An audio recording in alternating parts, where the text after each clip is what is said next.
Hi guys, ஜம்மன் இன்னைக்கு நாள் 63. இன்றைக்கி மார்னிங் ஒரு ரியூனியன் ஃபங்க்ஷனை ஃபோட்டோ எடுக்க போயிருந்தேன். நானும் ஃப்ரெண்டு, நான் அசிஸ்டண்ட்டாக கூட போயிருந்தேன்.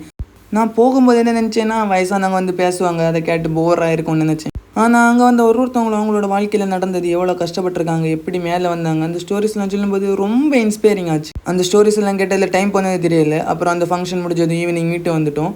ஈவினிங் வந்து இன்னொரு ஃபங்க்ஷன், சடங்கு ஃபங்க்ஷன். அந்த ஃபங்க்ஷனை போயிருந்தேன். எனக்கு பெருசாக ஒர்க் ஒன்றும் இல்லை. ஸோ நான் அதனால அங்கே இருந்த மீன் தொட்டியில் உள்ள மீனெல்லாம் பார்த்துட்டு அப்படியே டைமை ஸ்பெண்ட் பண்ணிட்டுருந்தேன். ரொம்பவே நேரம் போச்சு. ரொம்ப கம்போஸ்டாக இருந்தது மைண்டு. இன்றைக்கி ஃப்ரெண்டோட பர்த்டே. ஸோ அந்த இதெல்லாம் முடிச்சுட்டு அவனோட பர்த்டே செலிப்ரேஷனுக்கு கேக்கெல்லாம் வாங்கி கேக் கட் பண்ணியிருந்தோம்.